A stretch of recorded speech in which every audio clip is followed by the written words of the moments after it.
Balancovanie alebo rovnováha. Taká bola tohtoročná téma medzinárodnej súťaže a výstavy kresleného humoru, ktorú pripravila Prešovská rozvojová agentúra pre rak s finančnou podporou Ministerstva kultúry Slovenskej republiky a Medzinárodného vyšehradského fondu. Ako tvrdí autor a koordinátor tohto umeleckého projektu Peter Razus, karikatúra v Prešove má aj svoju históriu. Kreslený humor vlastne Prešov má už takú dlhú tradíciu. Tá prvá výstava, ktorú sme organizovali, bola ešte koncom 70. rokov, keď som vlastne ako čerstvý vysokoškolák bol spoluzakladateľom tzv. Minigalérie mladých a neskôr sa to volalo Minigaléria humoru.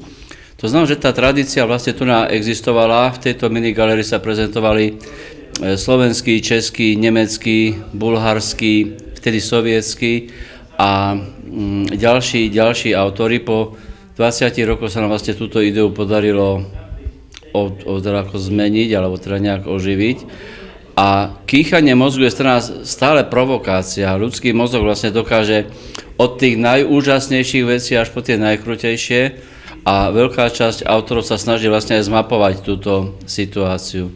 Takže podtext tejto výstavy znie od kalokagatie k hypochondrii a späť, od filozofie gréckej dokonalosti jedinca až k nejakým chorobám, postihom, ktoré nás vlastne ako postihujú aj v tejto dobe.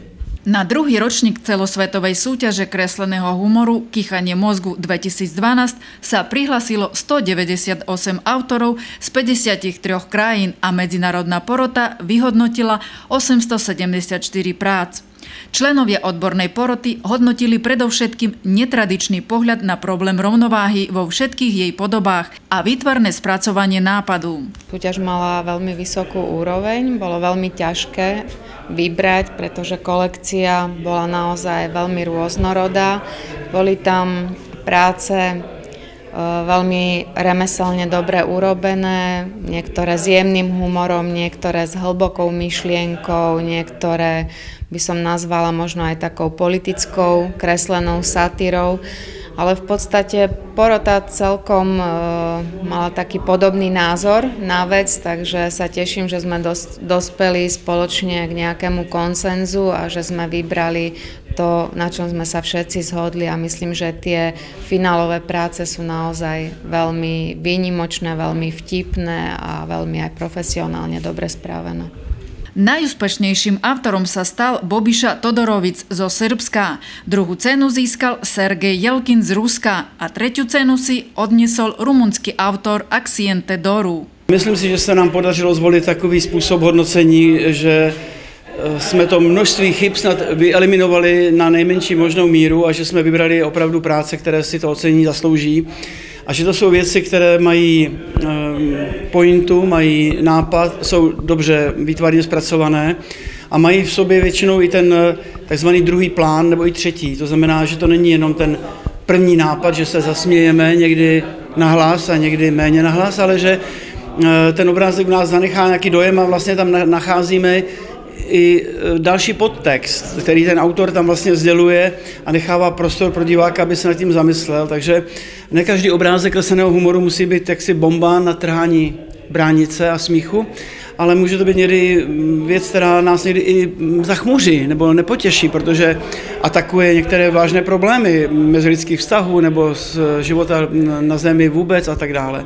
Takže v tom smyslu si myslím, že se podařilo vybrat obrázky dobré, i protože se sešla porota, která měla velmi podobné názory, takže třeba ten oceněný nejlepší obrázek vyšel dost vysoko nad těmi ostatními, vlastně s dvojnásobným počtem bodů od druhého a třetího obrázku. A že ten konsenzus, myslím si, že v té práci poroty byl celkem takový jako jednoznačný a bezproblémový, takže ta práce byla taková, řekl bych, velmi příjemná. I atmosféra tady byla velmi příjemná, takže já jsem z toho měl radost, že jsem byl pozvaný a že jsem se mohl potěšit nejenom těmi oceněnými, ale celou tou škálou prací, které tady dneska byly vystaveny a že bylo někdy opravdu těžké říct ten obrázek ano a ten ne. A jsem si i vědom toho, že jiná porota, neméně objektivní, by mohla vybrat jinou sestavu obrázku, protože Kreslený humor je kategorie výtvarná a ještě ke všemu tak trochu filozofující. Nedá se změřit na centimetry ani zvážit na gramy, to znamená, je to disciplína subjektivní a vždycky se tam projevuje individualita toho, kdo to hodnotí. Takže jiná porota by možná vybrala jinak, ale tato porota rozhodla tak, jak rozhodla a já si myslím si, že rozhodla dobře.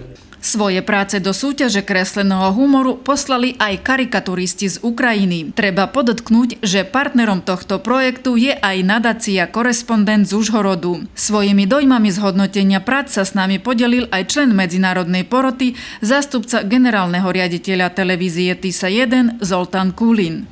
Зазвичай люди кажуть, що малювати, інтерв'ю готувати, телевізійну роботу робити всі знають. Так що тут дуже багато знатоків. Я коли підійшов до цих карикатур, я, по-перше, посміхався. Дуже подобалися. Це була моя перша реакція. Друга реакція – це, звичайно, як всі люди підійдуть до картини, чи подобається мені картина, чи ні. Мені дуже подобалися картини, це були перші критерії, як я вибирав. І після того третє враження, що я би це не думав, що і так може таку тему опрацювати, виробити, намалювати. Kolekcia kresleného humoru je už inštalovaná v monobloku fakultnej nemocnice v Prešove aj v Novom Targu v Poľsku. A v priebehu novembra si ju pozrú aj návštevníci Centra slovenskej kultúry v Užhorode, zamestnanci a hostia Zakarpatskej štátnej televíznej a rozhlasovej spoločnosti a Maďarského pedagogického inštitútu v Berehove.